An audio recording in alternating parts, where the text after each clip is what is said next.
Hello students, this is class 7th history lesson for the Mughal Empire and this is the third part of this video.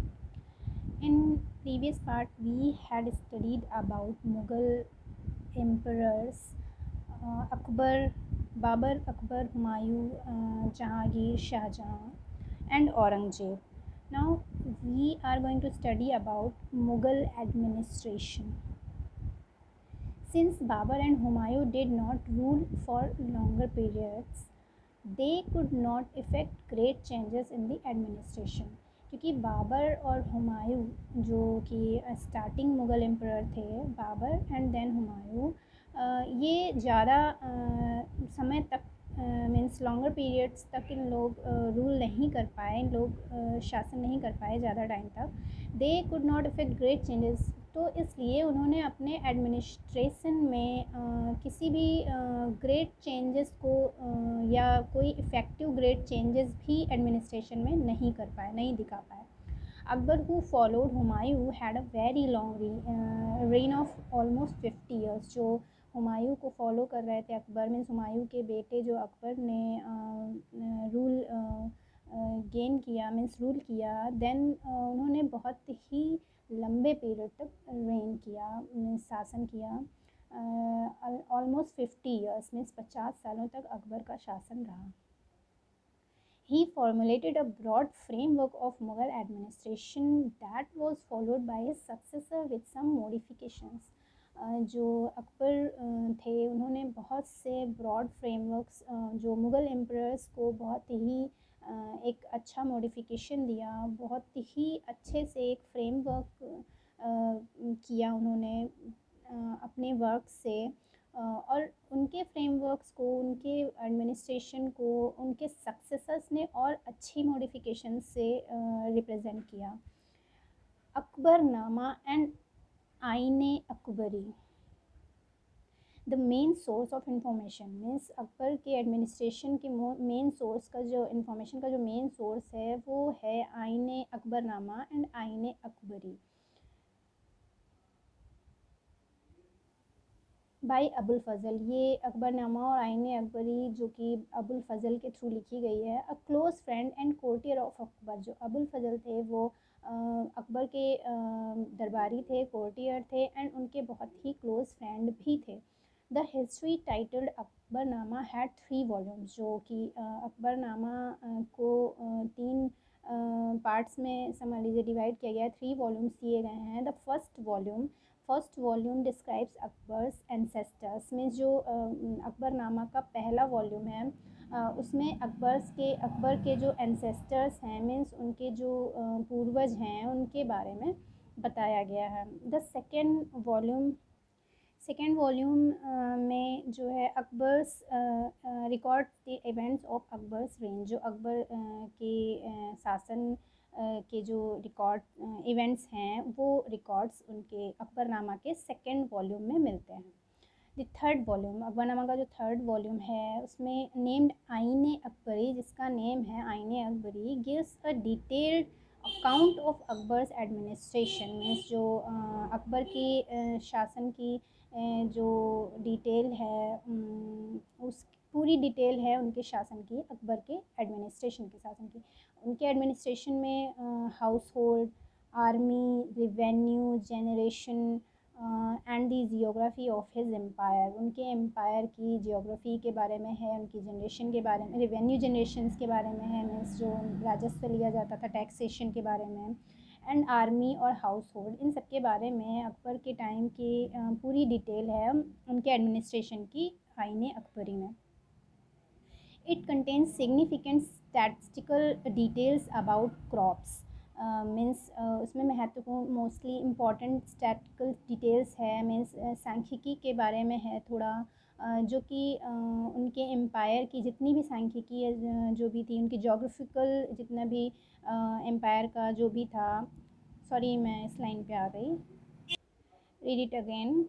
It contains significant statistical details about crops, yields, prices, wages and revenues. Means जो next उनका आईन अकबरी में उनका जो administration के बाद दूसरी जो थिंग्स डिटेल्स उसमें बताई गई हैं वो हैं उनकी स्टैटिस्टिकल डिटेल्स, जो कि क्रॉप्स के बारे में है, मीन्स कल्टिवेशंस के बारे में है, यील्ड्स के बारे में है।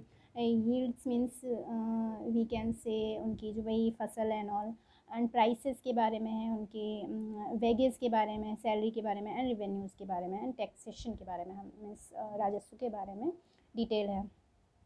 It also provides rich details about the traditions and culture of the people of India.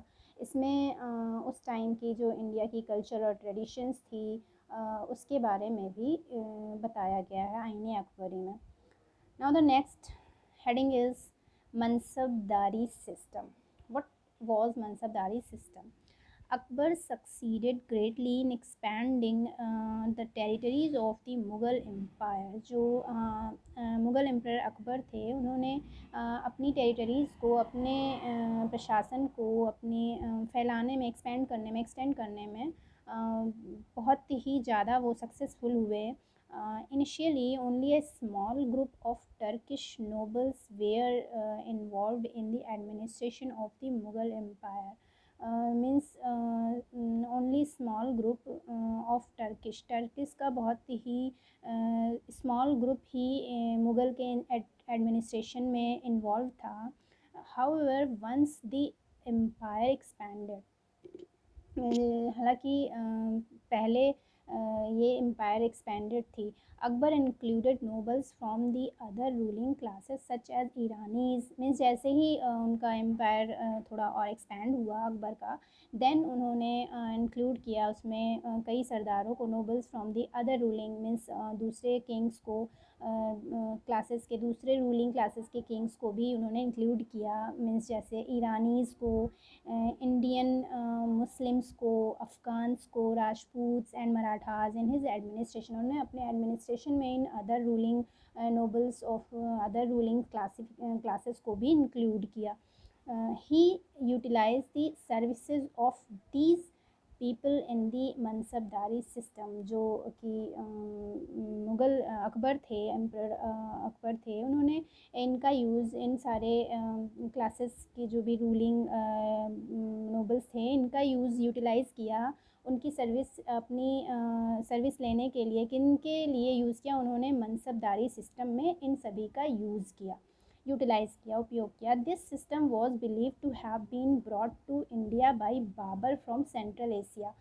जो कि मनसबदारी सिस्टम ऐसा माना जाता है, ऐसा बिलीव किया जाता है कि ये इंडिया में बाबर के थ्रू लाया गया था फ्रॉम सेंट्रल एशिया से इंडिया में लाया गया था बाबर के through मनसबदारी system. Akbar used the Mansabdari system as a centralized system for the military and civil administration of his empire. जो कि अकबर थे उन्होंने मनसबदारी सिस्टम को एक सेंट्रलाइज सिस्टम बनाया मिलिट्री के लिए एंड सिविल एडमिनिस्ट्रेशन मीन्स जो कि जनता के शासन के लिए भी अपने एम्पायर में उन्होंने जनता के शासन के लिए और मिलिट्री सिस्टम के लिए ही मनसबदारी सिस्टम को एक सेंट्रलाइज्ड सिस्टम बनाया। Under the Mansabdari system, the nobles belonging to different groups were enrolled as Mansabdars. मनसबदारी system में क्या होता था कि जो नोबल्स, दूसरे नोबल सरदार लोग होते थे बिलोंगिंग टू डिफरेंट ग्रुप, दूसरे ग्रुप से जो बिलोंग करते थे, संबंधित होते थे, उन लोगों को इनरोल करते थे एज अ मनसबदार। मीन्स वो अपॉइंट करते थे उनको, जो दूसरे नोबल्स डिफरेंट ग्रुप्स के लोग होते थे, नोबल्स होते थे, सरदार होते थे, उनको एज अ मनसबदार अपॉइंट किया जाता था। The Arabic word mansab is an Arabic word, means a position. mansab means position or rank, position or rank, and the person holding a mansab means जिस person को mansab दिया जाता था was called mansabdar. mansab means it is a Arabic word. mansab means position or rank, or who person holding this mansab was called mansabdar. A mansab denoted the following three things about its holder.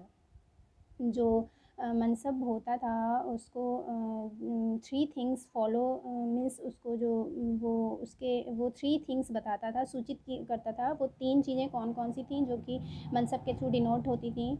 His rank means अगर किसी person को मनसबदार बनाया गया है तो उसकी rank का पता चलता था। उसके status and emperors code means उसकी स्टेटस उसके स्टेटस के बारे में पता चलता था कि हाँ इसका स्टेटस क्या है किसी राजा मीन्स राजा के कोर्ट में।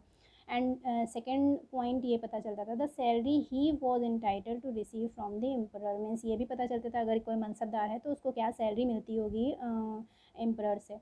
And third point is his military responsibilities और ये भी पता चलता था कि उसकी मिलिट्री रिस्पॉन्सिबिलिटीज़ क्या होंगी या क्या हैं। ये 3 पॉइंट्स डिनोटेड होते थे मनसबदार के। Mansab consisted of 2 parts means मनसब के भी 2 पार्ट्स होते थे zat and sawar ranks. Zat and sawar ranks zat zat fix the ranks and the salary of the mansabdar. जो ज़ैट होते थे वो किसी भी मनसबदार की सैलरी फ़िक्स करते थे और उसकी रैंक को फ़िक्स करते थे। वाइल सवर फिक्स होता था fix the number of horseman और मनसबदार मीन्स जो सवर था वो फ़िक्स होता था फ़िक्स करता था नंबर ऑफ़ हॉर्समैन। जो घुड़सवार लोग होते थे हॉर्समैन होते थे उनके नंबर्स को फ़िक्स करता था मनसबदार के। जो mansabdar was required to maintain means जो मनसबदार को मेंटेनेंस करने की रिक्वायरमेंट्स थी मीन्स मनसबदार को उन हॉर्समैन्स को और उनकी सैलरी और रैंक्स को ये मेंटेनेंस करना पड़ता था मेंटेन करना पड़ता था।